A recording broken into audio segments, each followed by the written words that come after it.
ओम सभी को नमस्ते। ओम का उच्चारण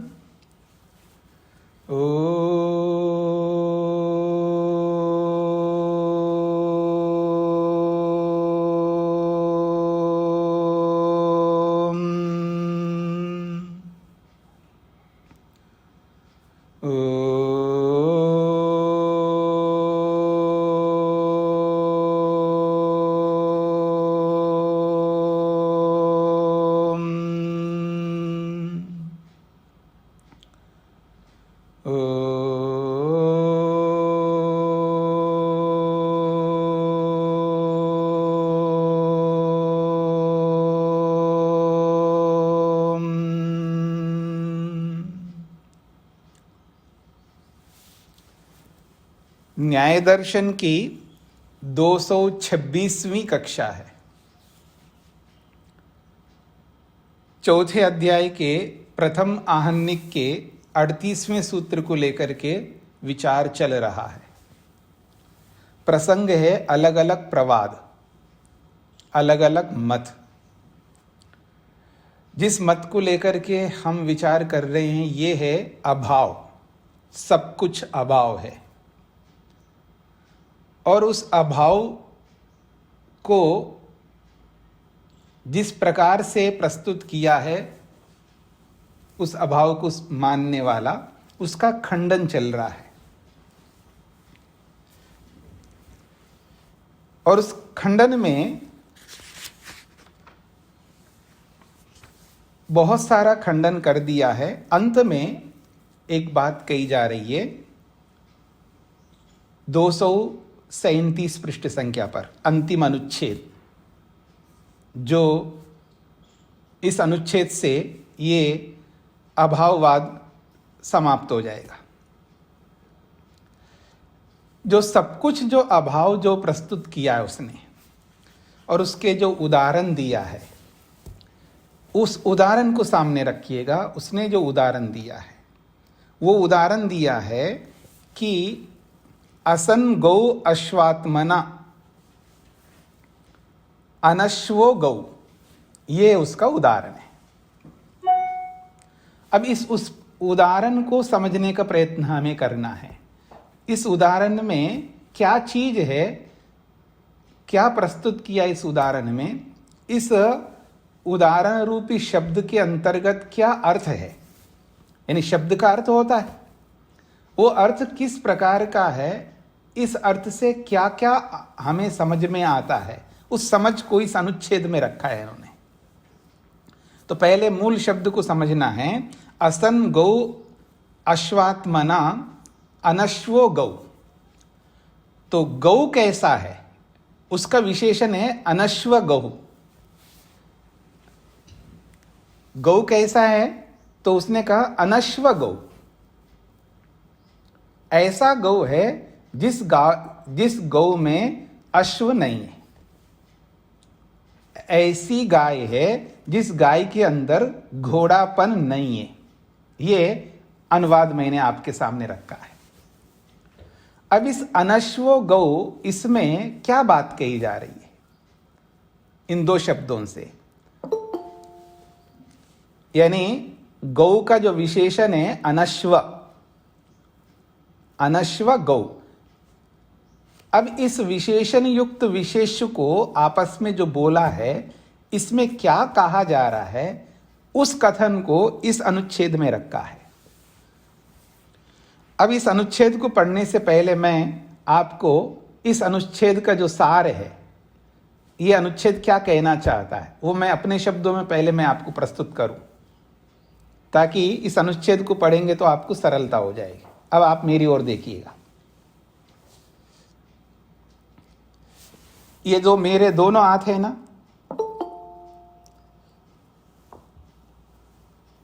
ये जो दाएं हाथ है, ये दाएं हाथ बाएं हाथ में नहीं है।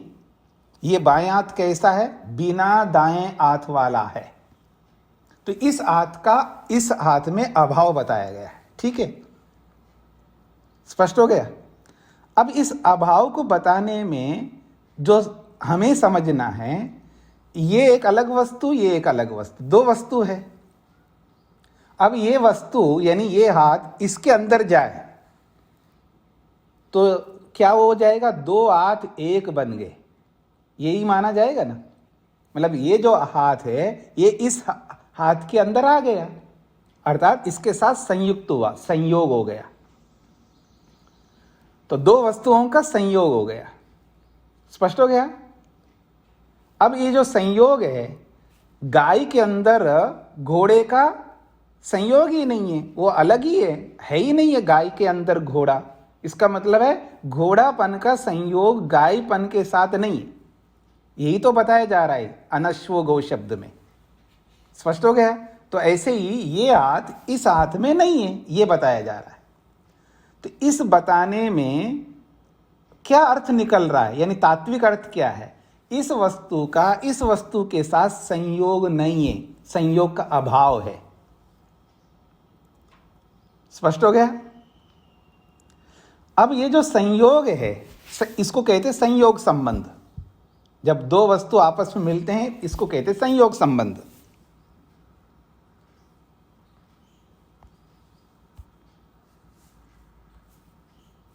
ठीक है, ये दो आपस का संयोग संबंध होगा। अब जब ये नहीं है तो ये अलग है, ये अलग है, अलग अलग है ना, दोनों अलग है। इस अलग अलग को व्यतिरेक कहते हैं। दूसरे शब्दों में दूसरा शब्द बता रहा हूं मैं, पर्यायवाची। ये दोनों अलग अलग है अर्थात व्यतिरेक है। व्यतिरेक का अर्थ है दोनों अलग अलग है, ये हाथ अलग, ये हाथ अलग, गाय अलग, घोड़ा अलग, मनुष्य अलग, पशु अलग। ये दोनों कैसे हैं, व्यतिरेक हैं, अर्थात एक दूसरे से अलग अलग है। दोनों का आपस में कोई संबंध नहीं है, दोनों का कोई आपस में संबंध नहीं है, दोनों अलग अलग है। तो ये जो अलग अलग है, इस अलग अलग को हिंदी में जैसे मैंने अलग अलग शब्द का प्रयोग किया है, संस्कृत में इसको भिन्न भिन्न भी कह सकते हो संस्कृत में, और हिंदी में भी भिन्न भिन्न कह सकते हो। और मैं इसी का पर्यायवाची, आप अलग अलग बोलो, भिन्न भिन्न को बोलो, ऐसे ही व्यतिरेक बोलो, एक ही बात है। व्यतिरेक का मतलब है ये दोनों अलग अलग है। बस व्यतिरेक में दो शब्द नहीं है, अलग अलग, भिन्न भिन्न। तो व्यतिरेक व्यतिरेक ऐसा नहीं, लेकिन व्यतिरेक शब्द का अर्थ ही दोनों अलग अलग है। अच्छा, भिन्न भिन्न भिन्न ना भी बोलो, भिन्न भिन्न का अर्थ भी अलग अलग है। अलग बोलो तो भी अलग, आप अलग, ये अलग। तो अलग बोलो का मतलब एक वस्तु से ये दूसरी वस्तु अलग है, भिन्न है या व्यतिरेक है। तो व्यतिरेक शब्द का समझ में आ गया आपको। जब कोई भी व्यक्ति प्रस्तुत करता है किसी भी सिद्धांत को, किसी भी मत को, और उस मत को शब्दों के माध्यम से ही प्रस्तुत करेगा, तो सबसे पहले हमको शब्द को समझने का प्रयत्न करना है कि उस शब्द का क्या स्वरूप है, अर्थात उस शब्द का मीनिंग, अर्थ क्या है, यह समझना चाहिए। और जब शब्द को दिमाग में बिठा लिया अपने मन में, तो शब्द को बोलते ही हमें परेशानी नहीं होती है। कई बार क्या होता है, शब्द आदमी को बहुत परेशान कर रहा होता है, क्योंकि वो शब्द का मीनिंग समझ में नहीं आ रहा होता है। तो जब शब्द का मीनिंग समझ में नहीं आ रहा, ऐसा कह सकता हूं, अथवा शब्द का मीनिंग अभी मन में बैठा नहीं है। जैसे आज भी मैं सुबह की कक्षा में भी ये बातें बोला था उनको, वहां पर भी इसी तरह की बात, क्योंकि वो भी न्याय दर्शन की कक्षा, ये भी न्याय दर्शन की कक्षा। तो मैं वो तो ऑफलाइन में बोला है उनको, कक्षा के बाद में भी विस्तार से समझाने का प्रयत्न किया। वो कक्षा में ले सकता तो अच्छा होता, लेकिन वो कक्षा में ना लेकर ऐसे बता दिया उनको।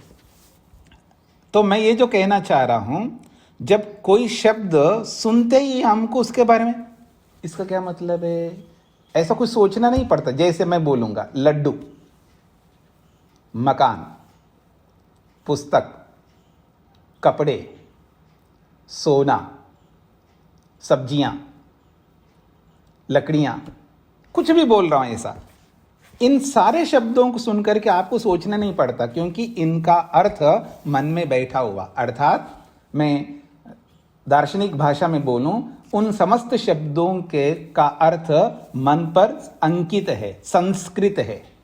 इसको ऐसा बोल सकते सब, इन सब शब्द, जो भी शब्द बोला मैंने, मकान हो, लकड़ी हो, लड्डू हो, ये सारे शब्दों का जो मीनिंग है वो हमारे मन में संस्कृत है, अर्थात अंकित है।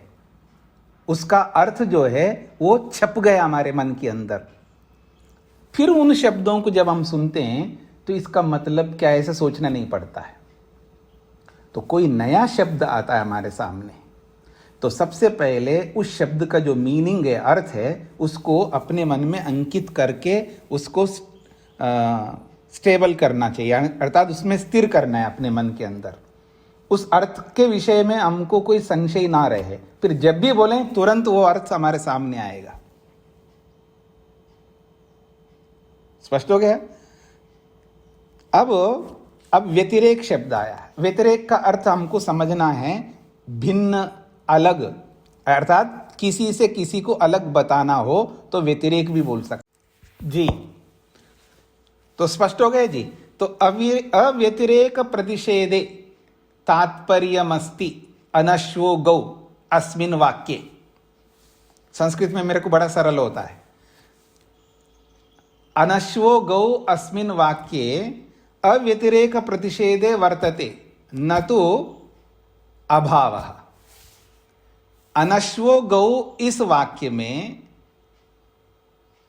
अभिन्नता का प्रतिषेध ही हो रहा है, एकत्व का खंडन हो रहा है, अर्थात दोनों एक है इसका निषेध हो रहा है, दोनों अलग अलग है ये प्रतिपादन हो रहा है, ना कि अभाव का प्रतिपादन हो रहा है।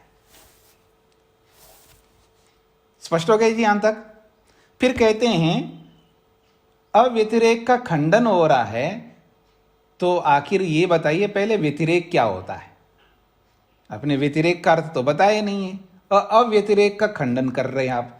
तो अब व्यतिरेक को समझा रहे हैं, व्यतिरेक क्या होता है। तो संयोग आदि संबंध हो व्यतिरेक, संयोग संबंध को व्यतिरेक कहते हैं। संयोग आदि संबंध को व्यतिरेक कहते हैं, क्योंकि संयोग किस में होता है जी? अलग अलग हो फिर संयोग होता है, अलग अलग ओम का संयोग होता है। और आदि से क्या लोगे जी? विभाग ले सकते हो। विभाग किसका होता है? जो अलग अलग है, जो संयुक्त हुए थे, इसलिए विभाग हो रहा है। आप और मैं एक ही है, अलग, एक ही का मतलब एक ही है, अब अलग नहीं हो सकते, याद रखना।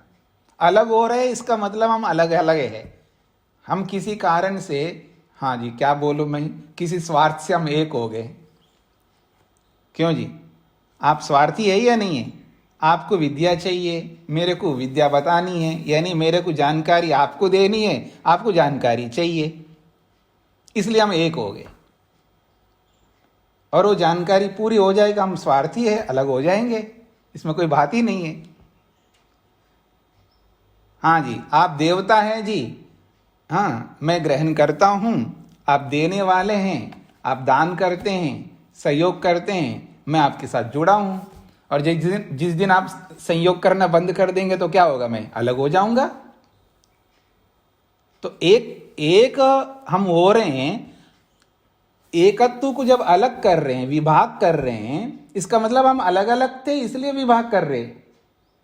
हम किसी कारण से जुड़े हुए थे इसलिए अलग हो रहा है। तो कह रहे हैं व्यतिरेक उसको कहते हैं संयोग आदि संबंध। संयोग आदि संबंध को व्यतिरेक कहते हैं, अर्थात अलग अलग दो चीजों का ही संयोग होता है, अलग अलग दो चीजों का ही वियोग होता है।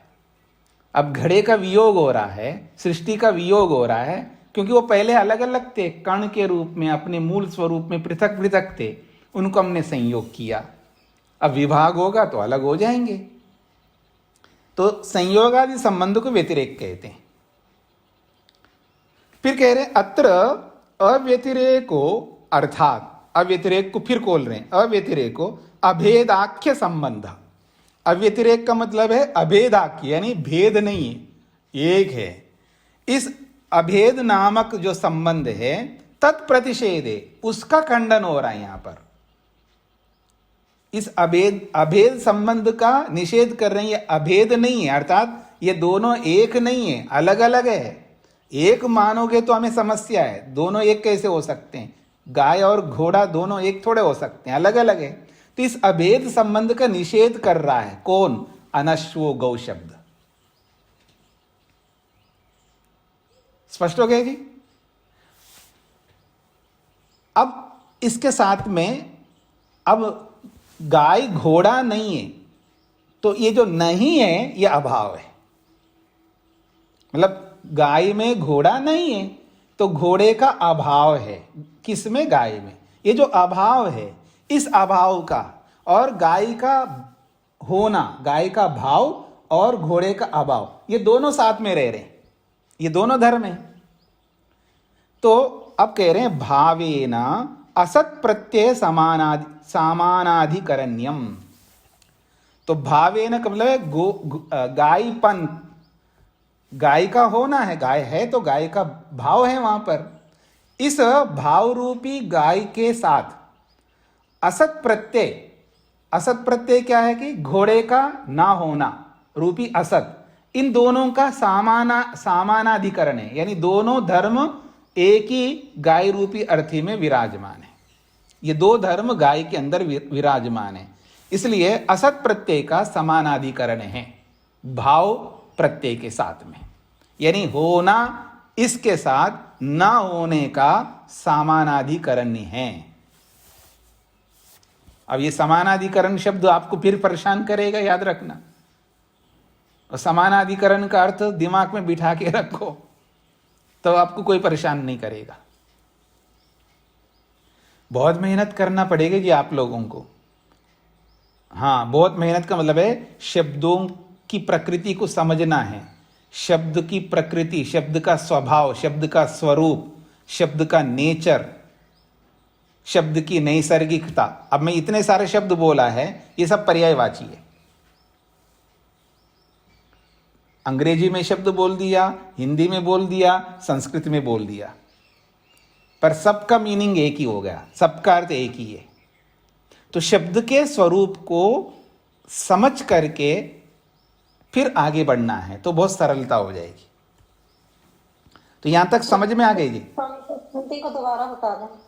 हाँ जी, इस पंक्ति को दोबारा बता दें। किस पंक्ति को? कहां से कहां तक? तत्प्रतिषेधे भावन सत ये असत प्रत्यय समान अधिकरण। जी, तत्प्रतिषेधे तो इस अभेदाख्य संबंध का निषेध करने के लिए है, ठीक है। तो अभेदाख्य संबंध, अभेदाख्य संबंध का मतलब है दोनों अलग अलग है, उसको अभेद मान रहे हैं हम, अभेद रूप मान रहे हैं, यानी एक रूप मान रहे हो। अलग अलग को एक रूप मानना ये गलत बात है, इसलिए उसका तत्प्रतिषेधा, उस अभेद को खंडन कर रहा है ये अनश्वो गौ शब्द। मतलब गौ और अश्व दोनों एक नहीं है ना, तो एक नहीं है, अगर कोई एक मानने लगे उसका खंडन करता है अनश्वो गौ शब्द। यानी अनश्वो गौ शब्द कहता है, इसका मीनिंग है कि गाय घोड़ा नहीं है। तो ये जो गाय घोड़ा नहीं है, ये जो मेरा कथन है, ये कथन दोनों के एक रूप को खंडन कर रहा है, दोनों के एक रूपता का निषेध कर रहा है ये वाक्य। तो तत्प्रतिषेध का मतलब है दोनों के एक रूप का खंडन करने में ये शब्द है, इस शब्द का अर्थ है। तो अब इस अर्थ में दो बातें हैं, एक है भाव और एक है अभाव। गाय में गाय का विद्यमान, गाय में गोत्व विद्यमान है, वहां पर गाय के अंदर गो भाव विराजमान है, तो यह है भाव। और उसी गाय के अंदर अभाव भी विराजमान है। किसका अभाव? घोड़े का अभाव। तो अभाव एक धर्म है और भाव एक धर्म है, और ये दोनों धर्म किसमें हैं? धर्मी में, वस्तु में है। तो भाव रूपी धर्म के साथ अभाव रूपी धर्म का समानाधिकरण है। समानाधिकरण का अर्थ समझ में आ गया ना आप लोगों को? कई बार पीछे बोला था, एक आधार में दो का रहना, यानी दूसरे के साथ अपने आप को जोड़ना, ये समानाधिकरण होता है। आपने कहा जी मैं तो इस कमरे में रुकूंगी, तो दूसरी बहन आके कहे मैं भी आपके साथ रुकूंगी। नहीं जी, हमारे दोनों के आपस के बनते नहीं है। नहीं जी मैं बना लूंगी, मैं आप जैसा बन जाऊंगी, तो दोनों समान हो गए। तो फिर आप उनको स्थान दे दिया। इसका यह मतलब नहीं है सब कुछ समान होंगे, कुछ भिन्नताएं भी रहेंगी, तो भी एडजस्ट कर लेंगे, ऐसा बोलते हो ना आप, एडजस्ट कर लेंगे। तो ऐसे ही एक में दो धर्म विराजमान है, तो दूसरा आकर के वो कहता मैं भी आपके साथ रह लूंगी या रह लूंगा। तो जो दूसरा आकर के जो रह रहा है वो समानाधिकरण को रखता है, यानी आपका जो भी स्वरूप है उस स्वरूप के साथ मैं मेल खा लूंगा, यानी मैं आपके जैसा बन लूंगा। उस अर्थ में यह है समान अधिकरण। अर्थात एक में एक गुण है तो दूसरा भी गुण आकर के रह सकता है उसमें। उस एक वस्तु के सहारे जैसे दूसरा गुण है तो तीसरा गुण भी आकर के रहेगा, चौथा गुण भी आकर के रहेगा। तो जितने गुण आकर के रहेंगे वो सब समानाधिकरण को रखते हैं। एक के अतिरिक्त जो दो आए, तीन आए, जितने भी आए, ये समानाधिकरण कहलाएंगे। हाँ जी स्वामी जी, असत प्रत्यय का मतलब अभाव? हाँ जी, अभाव का समानाधिकरण है भाव के साथ में, यानी भाव के साथ साथ अभाव भी विराजमान रहता है। जी बहुत अच्छी तरह समझ में आ गई थी। हाँ जी शेखर जी। जी प्रणाम स्वामी जी। जी अभाव को भी हम गुण बोल सकते हैं स्वामी? अभाव भी गुण होता है? ये समझने के लिए सब बात है। जी जी जी। मतलब अभाव अपने आप में कोई वस्तु ही नहीं है, लेकिन समझने के लिए उसको एक धर्म मान लिया। जी जी। दो स्थितियां होती है, एक होता है यथार्थ रूप में पदार्थ, और एक होता है जो व्यवहार के लिए, इसको व्यवहारिक पदार्थ कहते हैं। जी जी जी। तो जैसे काल है, दिशा है, ये सब व्यवहारिक पदार्थ हैं। अपने आप में इनका कोई अस्तित्व नहीं है, लेकिन व्यवहार के लिए इनको पदार्थ माना है हमने। तो ऐसे अभाव ऐसे अपने आप में कोई वस्तु नहीं है, लेकिन इसका इतना व्यवहार होता है, इसलिए इसको भी एक व्यवहारिक पदार्थ मान करके चल रहे हैं हम लोग। जी जी जी। जैसे छाया है, छाया अपने आप में कोई वस्तु नहीं है, लेकिन फिर भी छाया का प्रयोग कर ही रहे हैं हम लोग। तो व्यवहारिक द्रव्य बहुत होते हैं, अभाव के रूप में भी होते हैं और व्यवहारिक तौर पे उसमें काल्पनिक भी होते हैं। एक होता है किसी का अभाव, किसी वस्तु का अभाव, वो अलग प्रकार का है, ठीक है ना। और एक होता है वस्तु ही नहीं है, वो भी अभाव है। यानी जैसे मान लीजिए मैं बोलूं खरगोश के सींग, जी, यानी सींग अपने आप में एक दूसरे जगह पर है किसी के सींग, लेकिन खरगोश में सींग नहीं होंगे। खरगोश का अपना सींग नहीं होगा, यह सर्वथा अभाव है। तो ऐसे अभाव भी अलग अलग प्रकार के होते हैं, वो भी आपको समझेंगे। कुछ इसमें भी समझा था आपने, प्रध्वंस अभाव, मतलब नष्ट होने के बाद समाप्त हो गए तो ध्वंस हो गए, तो इसलिए वो प्रध्वंस अभाव कहलाता है। और ऐसे अलग अलग अभाव होते हैं कि प्राग अभाव, उत्पन्न होने से पहले ही, मतलब अब है ही नहीं है, लेकिन वो उत्पन्न नहीं हुआ इसलिए नहीं है, आगे जाके उत्पन्न होगा, उसको प्राग अभाव कहते हैं। और उत्पन्न हो गया उसके बाद नष्ट हो गया, उसको प्रध्वंस अभाव कहते हैं। एक होता है अन्योन्य अभाव, जैसे यहां पर बताया जा रहा है, गाय में घोड़े का अभाव, घोड़े में गाय का अभाव। ये जो अभाव है ये किस अभाव की श्रेणी में जाएगा? अन्योन्य अभाव की श्रेणी में जाएगा। तो तीन अभाव हो गए ना आपके सामने। एक तो प्राग अभाव अलग है, प्रध्वंस अभाव अलग है, अन्योन्य अभाव अलग है, और एक अभाव है सर्वथा अभाव। तो ऐसे अलग अलग अभाव, तो ये सब व्यवहार में लाते हैं, इसलिए इनको समझ रहे हैं। तो एक अभाव धर्म और एक भाव धर्म, दोनों एक साथ हम देख रहे हैं बौद्धिक स्तर पर, इसको कहते समानाधिकरण। ये एक आधार के साथ दो वस्तुओं का रहना, ये समानाधिकरण है। तो स्वामी जी यहाँ जैसे हम कहें ईश्वर में अज्ञान का अभाव है, जी। तो वो व्यवहार के लिए ही बोल रहे हैं, उसके ईश्वर के गुण तो नहीं कर, ऐसा गुण तो हाँ नहीं, मतलब व्यवहार के लिए वो तो किसी में भी होगा ना। हाँ जी, अभाव को तो सभी जगह व्यवहार में ही कहेंगे। हाँ जी, हाँ जी। जी जी। कुछ व्यवहार होते हैं बौद्धिक स्तर पर और कुछ व्यवहार होता है लौकिक स्तर पर। ये शास्त्रीय दृष्टि से ये व्यवहार है, ये लौकिक स्तर में हम नहीं कह सकते हैं, लोक में ऐसा व्यवहार नहीं कर सकते। ये उसके बताने को शास्त्र की दृष्टि से बताने में बता सकते हैं, लेकिन आम लोगों में ये बताएंगे तो समझ में नहीं आएगा। तो शास्त्रीय व्यवहार है ये, केवल शास्त्र संबंधी व्यवहार है ना। जो शास्त्र समझेंगे वही इस बात को समझेंगे, जो शास्त्र नहीं पढ़ेंगे उनको ये इन सब का नहीं पता लगेगा। तो दो प्रकार के व्यवहार होते हैं, एक लौकिक व्यवहार और एक शास्त्रीय व्यवहार। तो ये शास्त्रीय व्यवहार चल रहा है यहां पर। स्पष्ट हो गया जी आप लोगों को? जी। अब आगे बढ़िएगा। अब एक उदाहरण दे रहे हैं, यथा। ये जो अव्यतिरेक का जो निषेध किया जा रहा है, दोनों एक नहीं है, दोनों अलग अलग है, इसका निषेध कर रहे हैं। इसमें तात्पर्य अनश्वगौ में, उसको समझाने के लिए सिद्धांत ने एक उदाहरण दिया है, यथा न संति कुंडे बदराणी इति। कुंड का मतलब घड़ा, बदरानी का अर्थ होता है बेर। बदर कहते हैं बेर को। बेर तो समझते हैं आप लोग, सब लोग बेर। आजकल कुछ समय पहले बेर चल रहे थे। आजकल हर चीज को जो है ना लोगों ने बड़ा बड़ा करके कर दिया, सब हाइब्रिड करके उसके साइज को इतना बढ़ा दिया। हमने सोचा कि ये इतने बड़े बड़े अमरूद आश्रम में लग रहे हैं। हमारे आश्रम में बड़ा अमरूद लगा, मेरे को ला करके दिया है। मैंने कहा इतना बड़ा अमरूद मैं तो जरूर खाऊंगा, वैसे मैं अमरूद से थोड़ा सा दूर ही रहता हूँ। हाँ, कोई फल होता है ना ऐसे थोड़ा दूर, तो चलो खा लेता हूँ जी। उसको मैंने थोड़ा कच्चा सा खाया तो अच्छा लगा। थोड़ा कच्चा होता है ना, बिल्कुल पका हुआ खाना और थोड़ा सा कच्चा खाना। तो थोड़ा सा कच्चा रहते हुए खाया तो अच्छा लगा।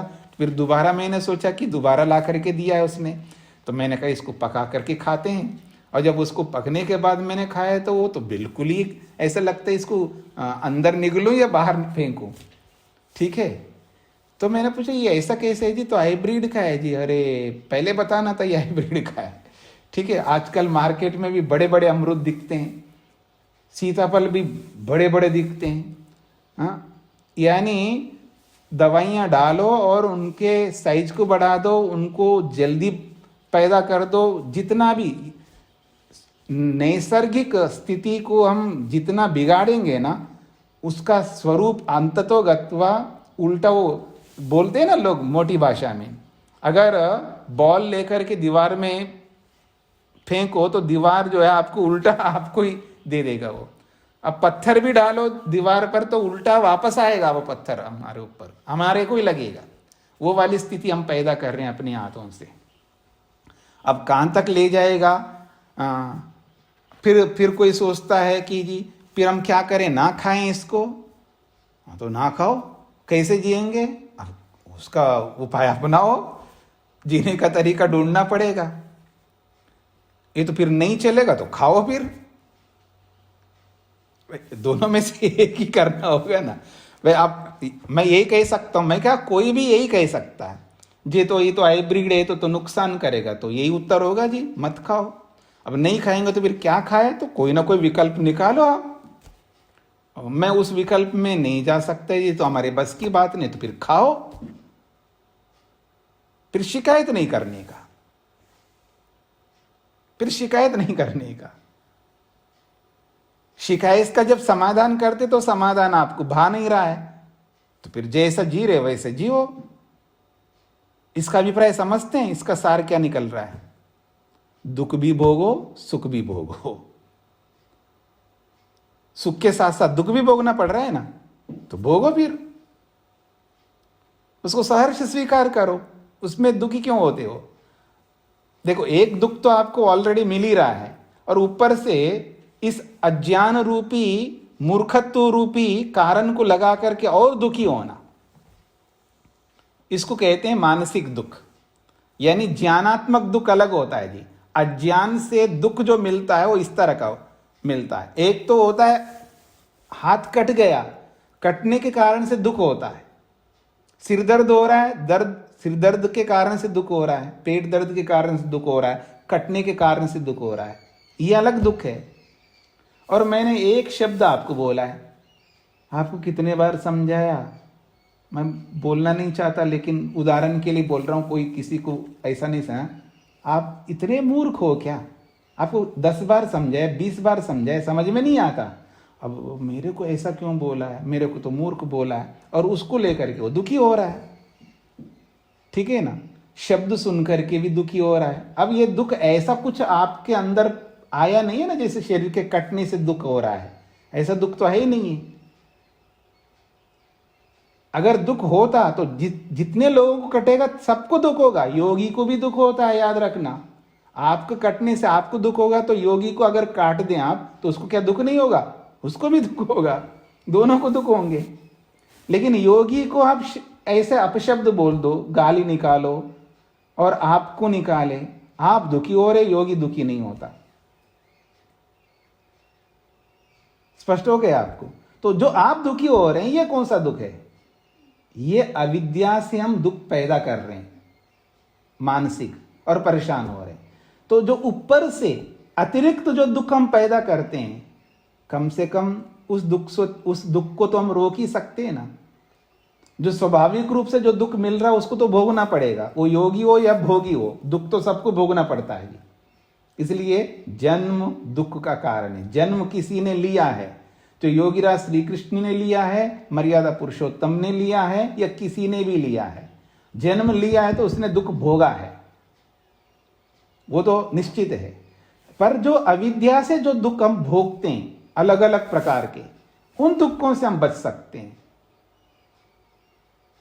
और उन्हीं दुखों से बचने का ये उपाय है सारे शास्त्र।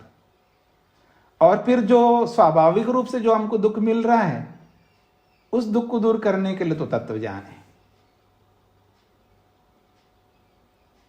उस दुख को दूर करने के लिए तत्वज्ञान है। तत्वज्ञान पैदा करके उन कारणों को हटाना है, ताकि कारण ही ना हो तो कार्य नहीं हो पाएगा।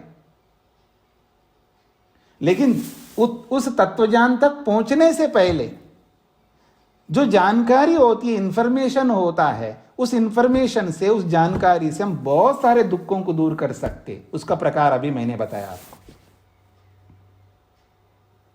स्पष्ट हो गए जी? इसलिए जानकारी हमेशा दुख को दूर करती है, याद रखना। ज्ञान हमेशा दुख को दूर करता है। और हम ज्ञान प्राप्त करके भी वो जो दुख दूर नहीं कर रहे हैं, तो इससे अधिक असौभाग्यशाली, दुर्भाग्यशाली दुनिया में और कोई नहीं हो सकता। जानकारी पाकर के भी हम अपने इस अज्ञान से मिलने वाले दुख को हम दूर ना करें, तो फिर हमसे अधिक दुर्भाग्यशाली और कौन होगा? क्योंकि जिसको जानकारी नहीं है वो तो दुखी होगा ही होगा, वो दोनों प्रकार से दुखी रहेगा। लेकिन जिसको जानकारी होगी, कम से कम एक दुख को तो अपने हाथों से दूर कर सकता आसानी से। अब किसी ने गाली दिया है तो उस गाली से जो दुख होता है वो अज्ञानता से दुख होता है। तो समझ में आता है, अच्छा मैं नहीं मानूंगा, इसने जो भी बोला है, शब्द उत्पन्न हो गया, समाप्त हो जाएगा, वो शब्द मेरे को क्या बिगाड़ेगा, ये समझ ले आएंगे।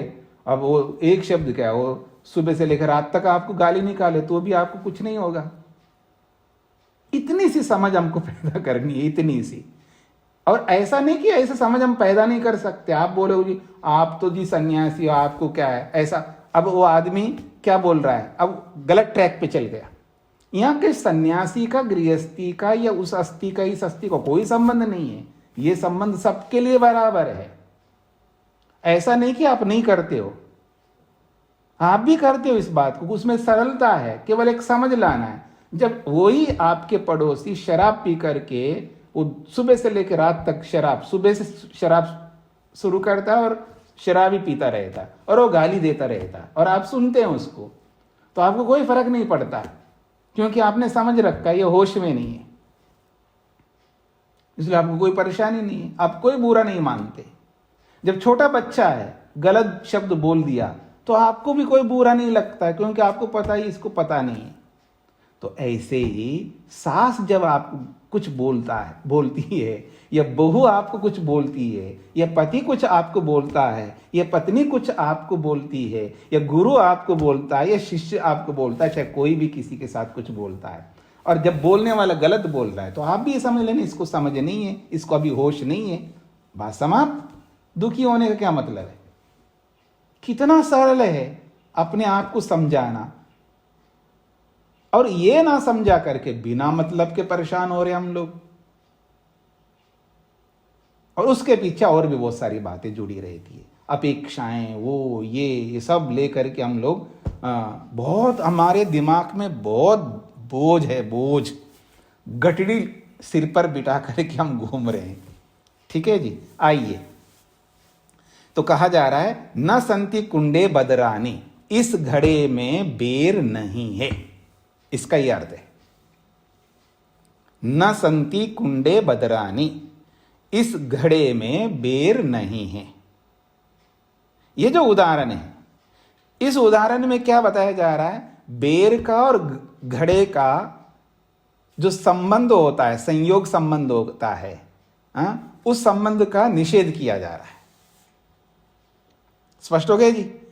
घड़े में बेर नहीं है, इस शब्द से क्या बताया जा रहा है कि घड़े का और बेर का जो संबंध होता है, उस संबंध का निषेध किया जा रहा है। स्पष्ट हो गया ना? जैसे यहां पर इस वाक्य का अर्थ है, ऐसा ही अनश्व गौ में समझ लेना कि गाय का और घोड़े का संबंध नहीं है, अर्थात गाय में घोड़े का संबंध नहीं है, या गाय में घोड़ा नहीं है, बस इतना समझना है आपको, ये कहना चाह रहे हैं। तो उसी बात को दोहराए यहां पर, असन गौ अश्वात्मना, घोड़े के रूप में गाय नहीं है। अश्वात्मना असन, घोड़े के रूप में न होता हुआ गौ है। गाय कैसा है? घोड़े के रूप में नहीं है, इसलिए उसको क्या बोलेंगे? अनश्वो गौ कहेंगे। यानी घोड़े के रूप में न होते हुए गौ विराजमान है, अर्थात अनश्वो गौ, यानी घोड़े गाय, मैंने क्या बोला? अश्वात्मना असन गौ, अश्व के रूप में न होता हुआ गाय है, अर्थात उसको कहेंगे अनश्वो गौ।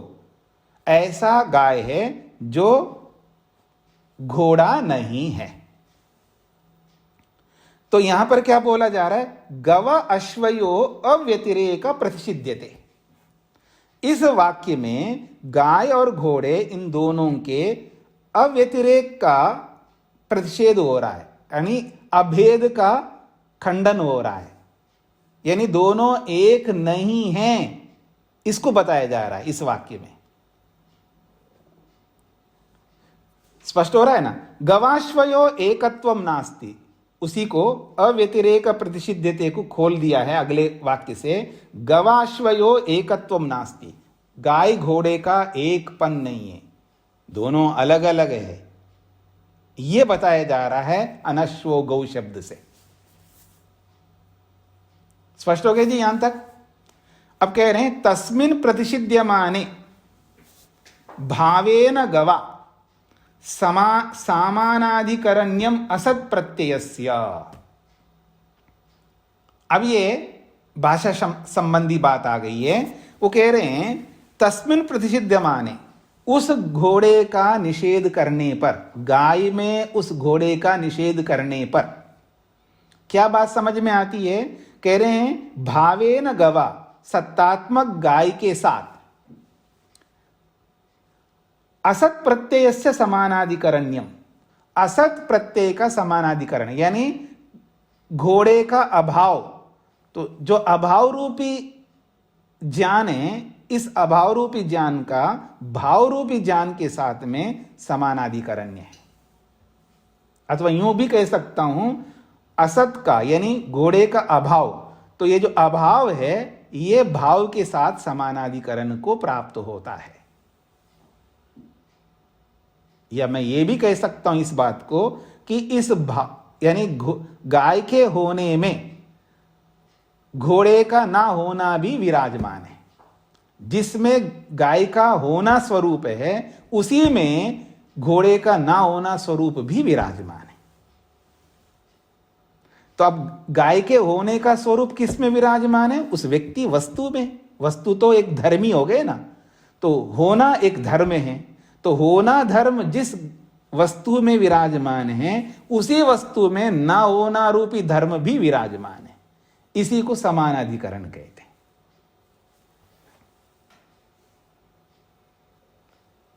स्पष्ट हो गया जी?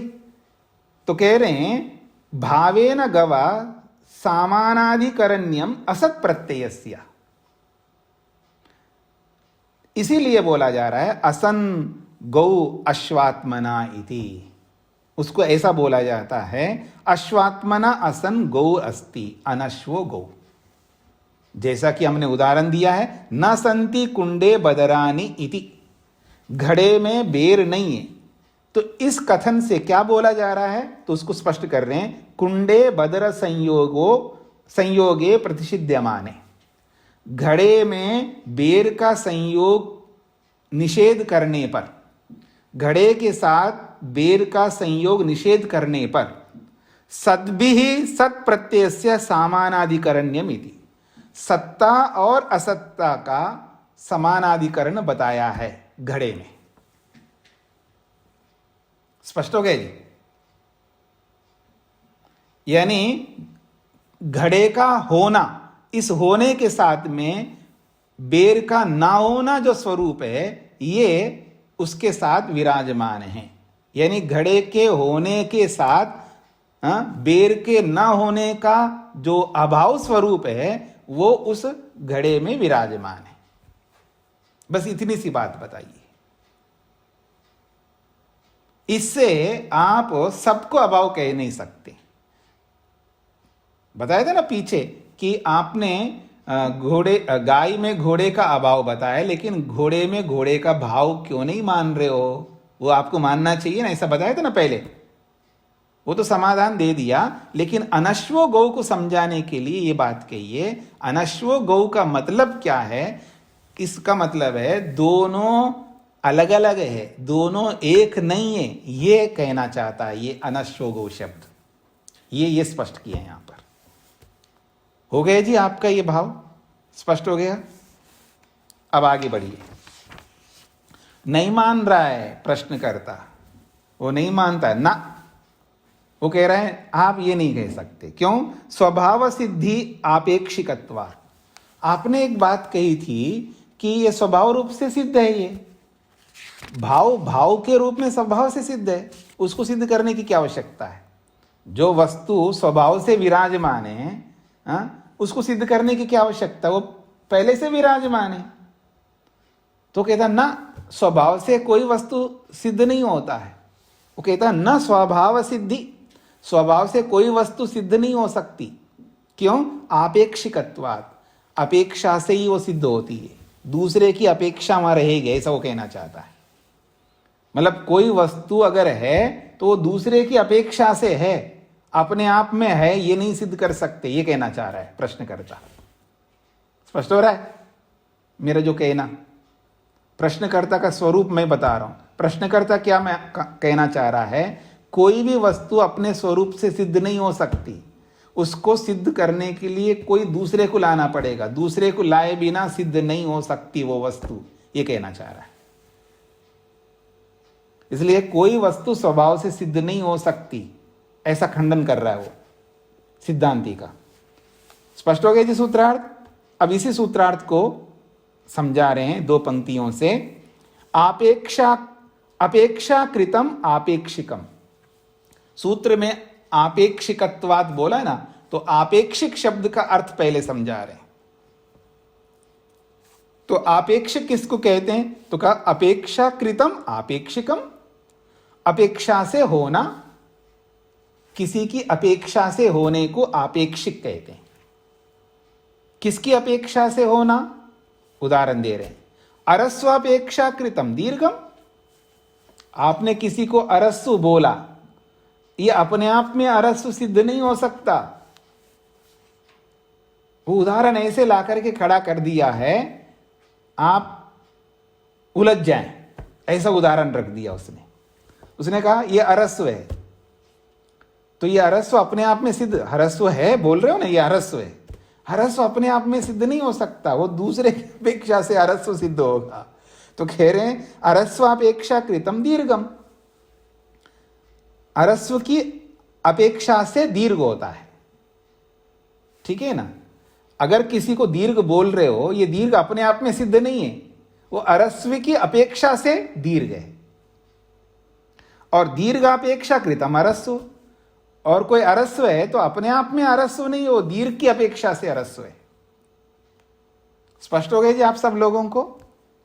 ये बातें पहले भी कई बार हमने बात की अरस्व दीर्घ को लेकर के, अब यहां पर दोबारा आया है तो आज इसको निमटारा कर दो, बार बार ये अरस्व दीर्घ आपको परेशान करेगा। ठीक है जी। तो कहता है न स्वेन आत्मना अवस्थितम किंचित, किंचित कोई भी वस्तु अपने स्वरूप में सिद्ध नहीं हो सकता, उसको सिद्ध करने के लिए दूसरे की अपेक्षा रहेगी, ये इसका अभिप्राय है। कस्मात, क्यों अपने स्वरूप से कोई वस्तु सिद्ध नहीं हो सकती? कस्मात क्यों नहीं हो सकती? तो क्या अपेक्षा सामर्थ्यात्, हर वस्तु की सिद्धि में अपेक्षा वहां पर रहेगी, ये उसका कथन है। तस्मात्, इसलिए हम कहना चाहते हैं न स्वभाव सिद्धि भावानामिति, भाव स्वभाव रूप से सिद्ध नहीं हो सकते, क्योंकि सिद्धांती ने पीछे बोला है कि समस्त भाव अपने स्वभाव से सिद्ध होते हैं, उसका खंडन कर दिया उसने। स्पष्ट हो गए जी? अब इसका समाधान सुन लीजिएगा। व्याहतत्वाद अयुक्तम, आपका ये जो कथन है ये विरुद्ध है, विरोधी कथन है आपका। ये जो आपेक्षिकत्वाद जो बोला है आपने, ये आपका विरोध है, यानी विरोध लाता है, आपके इस कथन में विरोध आता है। आप जो बोल रहे हो, आपके इस कथन में, आपके सिद्धांत में विरोध आता है। कथन ऐसा होना चाहिए जिसमें विरोध ना आ सके। स्पष्ट हो रहा है जी? व्याहत का अर्थ होता है विरोध, विरोध होने से आपके इस कथन में आपेक्षिक यानी अपेक्षा से वस्तुएं सिद्ध होती है, इस कथन में विरोध है, ये कथन ठहर नहीं पाता है।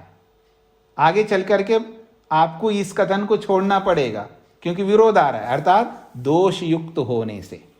आपका ये जो कथन है वो दोष युक्त है।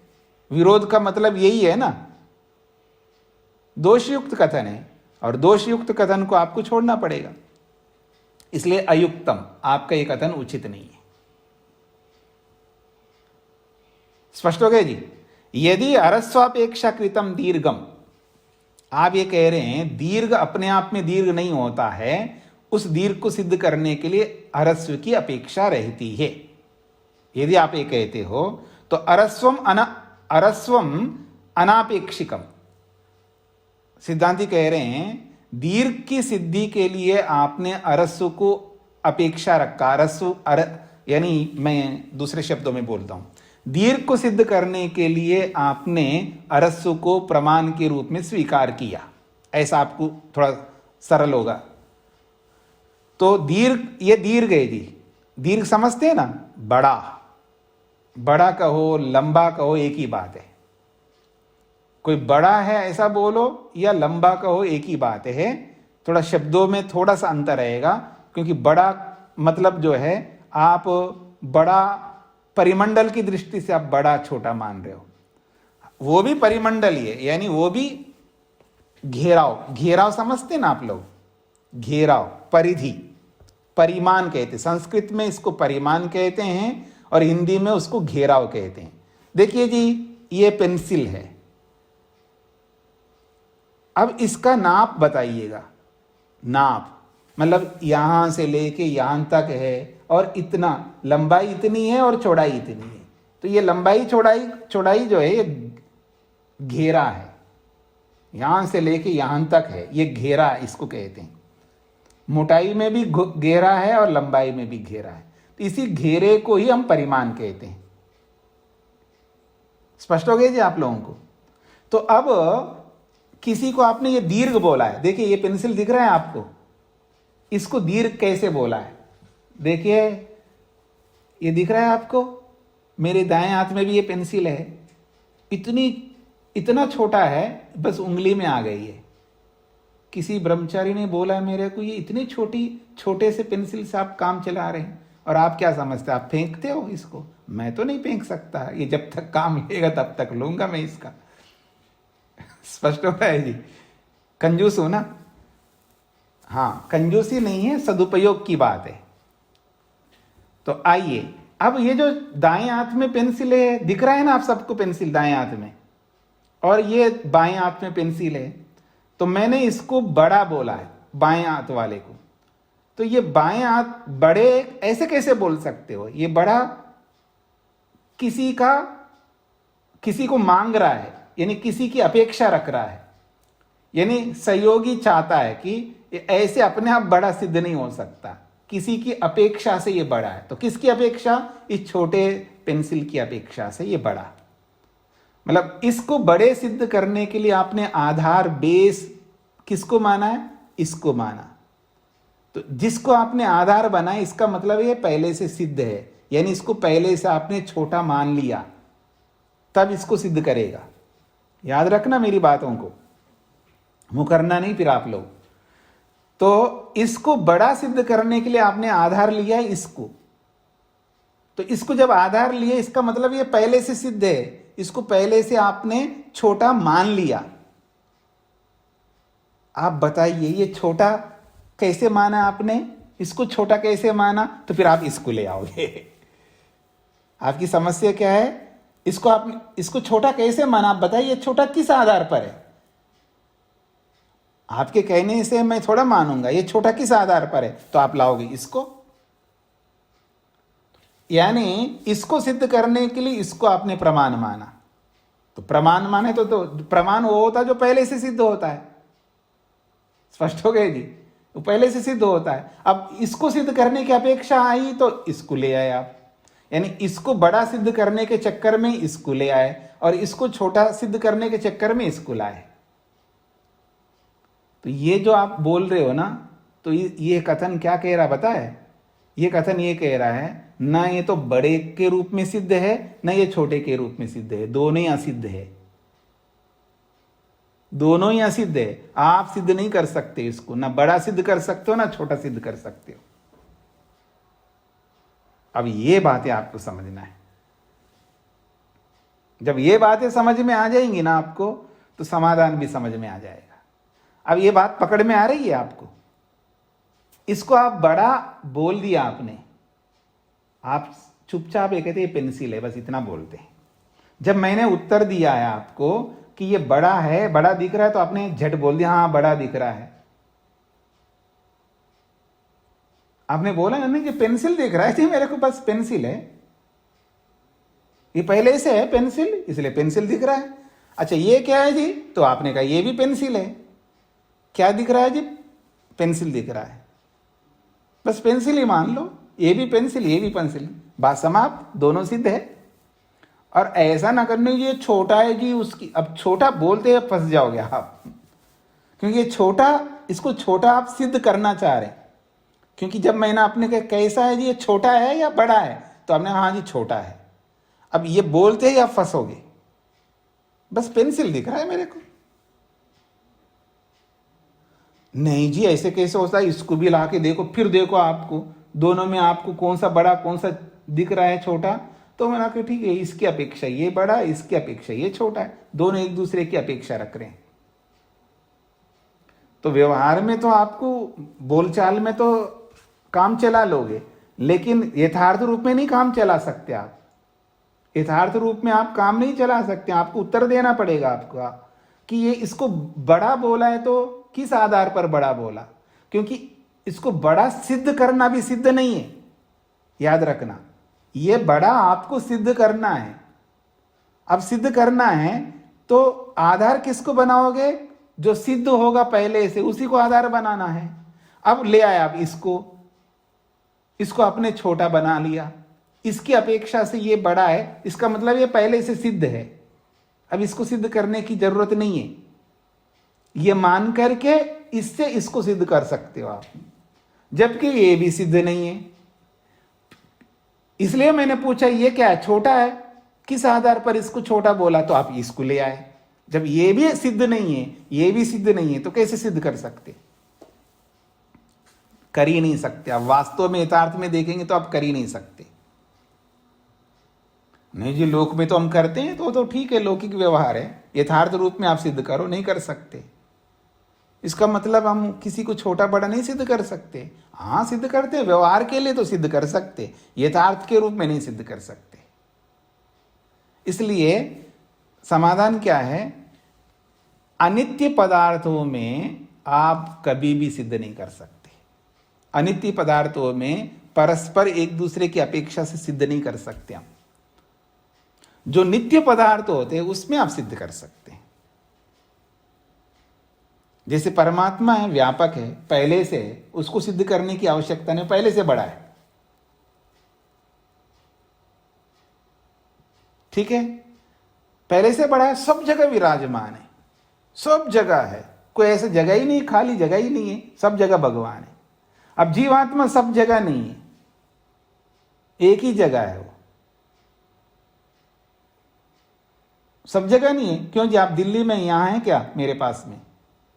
नहीं है। आप दिल्ली में है तो दिल्ली में है, कोई कहीं है तो कहीं है, वो सब जगह नहीं है, ये सबको पता है। तो आप अपने आप सिद्ध हो रहा है कि आप अपने आप छोटे, क्योंकि आप सब जगह नहीं है। और वो परमात्मा सब जगह है, वो अपने आप में सिद्ध है।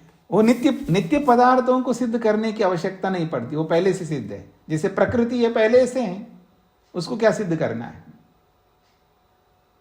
परमात्मा भी पहले से है, जीवात्मा भी पहले से है, तो नित्य पदार्थों को सिद्ध करने की जरूरत नहीं पड़ती है। फिर भी हमको सिद्ध कर रहे हैं हम लोग, वो तो शास्त्रीय दृष्टि से हमको सिद्ध करना होता है। बाकी नहीं, जब कोई बात कहे थी इसको सिद्ध करके दिखाइए, हमको दिखाने के लिए हम सिद्ध कर रहे हैं, वो तो पहले से ही है। क्योंकि आप मान नहीं रहे, इसलिए हमको सिद्ध करना पड़ रहा है। अगर आप भी मान लेते हैं, हाँ जी मैं जैसे मैं आप बता रहा हूं कि किसी को आपने ये पुत्र बोला है, तो पुत्र बोला है तो वहां पिता और माता अपने आप सिद्ध हो जाते हैं, क्योंकि बिना माता पिता के पुत्र कहां से आएंगे। अगर किसी को आपने माता पिता बोला है तो अपने आप सिद्ध हो जाएगा पुत्र, क्योंकि माता पिता बिना पुत्र के नहीं होते। स्पष्ट हो रहा है जी? लेकिन फिर भी हमको बताना पड़ता है, तो ये सब बातें करना पड़ेंगे, ये करना पड़ेगा जी, क्योंकि किसी को हमने माता पिता बनाया है तो किसी को पुत्र पुत्री बनाना है, फिर बना करके हमको समझाना है, फिर समझा करके उसको उसकी बुद्धि में बिठाना है। और ये नहीं भी समझाएंगे तो दिखाई दे रहा है ना, ये पुत्र है और ये इसका पिता है, वो सिद्धि है पहले से। लेकिन ना समझने वाले को समझाने के लिए फिर बोलना पड़ता है ये सारी बातें। तो ऐसे ही ये सब है। स्पष्ट हो रहा है जी ये बातें सारी? समय हो गया आपका, ज्यादा हो रहा है, तो अरस्व दीर्घ को थोड़ा समझ करके आइएगा, फिर हम आगे बढ़ते हैं। अरस्व दीर्घ को समझ करके आइएगा। ये जो बताया इन्होंने 39वें सूत्र को जो बताया है, इसको समझ लीजिएगा। फिर 40वें में जो उसका निषेध कर रहे हैं कि आपका ये कथन विरुद्ध है, असिद्ध होता है, विरोध ला रहा है। तो ये कैसे विरोध ला रहा है, अरस्व दीर्घ को सामने रख करके आप सोचिएगा, फिर बड़ा आसान हो जाएगा समझने में। तो कल अवकाश रहेगा जी, कल अष्टमी है, फिर हम लोग बुधवार को मिलते हैं। ओम शांति शांति शांति।